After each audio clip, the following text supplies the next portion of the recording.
Hi, welcome back. This will be Chapter 3 of Lawn Boy by Gary Paulson. This chapter is called The Law of Increasing Product Demand versus Flat Production Capacity. There was a second, then, or a minute, or maybe even a day, when things could have remained sort of normal.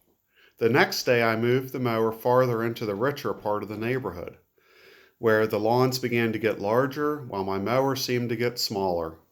Of course, it didn't really, but that's how it felt. Soon, it became obvious that I could only do 3 or maybe 4 lawns a day if I worked from just before dawn to just after dark. And while it's true that the owners of the larger yards paid me more, I was getting $30 to $40 a lawn the second day. There was also the distance factor. I had to ride the mower from lawn to lawn, and as I moved farther from our house, that meant it would take me longer to get home at night, putt-putting down the edge of the street on the mower. Plus, I had to stop every few hours to buy more gas, and that really chewed up my time even more than the bigger yards. Great mower, small tank. I must have been the only kid my age in what felt like a 10-block radius who hadn't signed up for sleepaway summer camp or who wasn't on a baseball and or swim or tennis teams that summer. I was burned out on sports after spring baseball league, and the older guys had real jobs like at the Clucket Bucket or the Dairy Whip, and all the guys my age were mostly busy or gone, so I had a long summer full of nothing ahead of me, almost as if I'd known how things were going to work out, which of course I hadn't.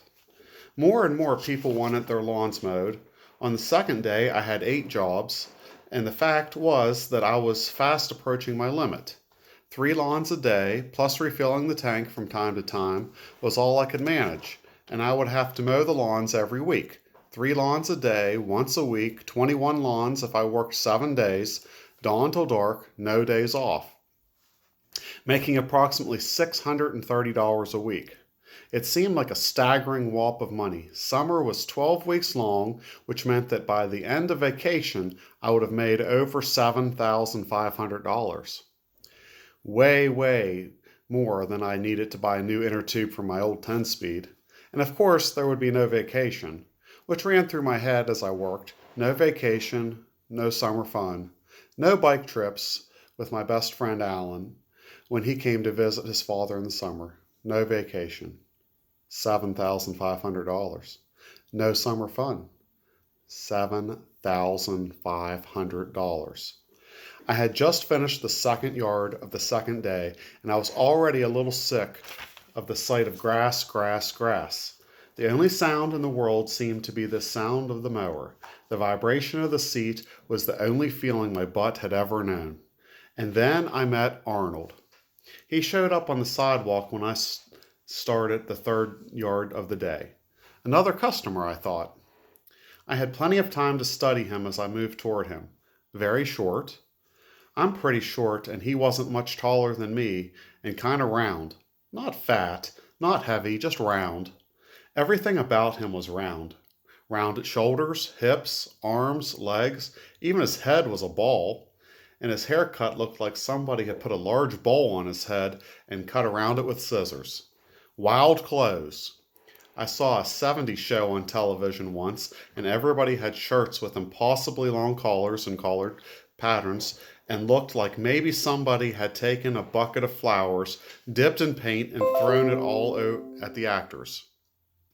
That was Arnold's style, and he had a wide, wild tie and a kind of sports coat that looked suede but was cut with wide lapels and shoulders and narrow waist that didn't look too good on his round body. He looked like somebody who had flunked clown school. It was hard not to smile. He waved as I approached, and I stopped and pulled the throttle back to turtle. I liked that. Turtle or rabbit. No written, not fast or slow, just a picture of a turtle or a rabbit. Everything should be like that. Highway signs, post-it signs in the hallways at school, turtles or rabbits. It's so simple. I hear you're the new lawn boy. I nodded. He went on, my name's Arnold, Arnold Howell, and I'm over there on the corner. How much would you charge for my lawn? I looked past him. It was a good size, but flat, with not much detail work. Would $40 be all right? 35 would be better. Well, other people have been paying me $40 for a lawn that big, and that seemed fair. I guess. The thing is, I'm having a cash flow problem, and I'll have to scramble to find even $35. I'm a stockbroker, and I work from home, and I'm a bit overextended right now. All of which was more than I needed or wanted to know. But he seemed okay, and I thought he had an honest face, which turned out to be right, except that I'm not sure what a dishonest face would look like. Maybe a sneaky turtle or a shifty rabbit? Tell you what, he said, how would you like to barter? Take it out and trade. I don't know what you mean. I, I didn't think he'd have anything I'd wanted. Not clothes, especially not his clothes. Like I said, I work out of my home. I do mostly day trading. Work the small board, so to speak. I mean, it's far out, a real groovy way to work. And I make a nickel now and then, moving this and that. Was he crazy? Or one of those people with something loose in his brain? Somehow, he forgot he was talking to a 12-year-old kid with an old riding lawnmower who knew nothing about a stock market.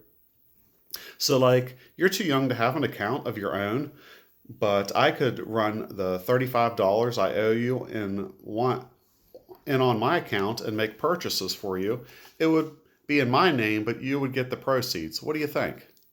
I don't know what you're talking about. You're going to buy something for me with money you owe me but don't have. Exactly.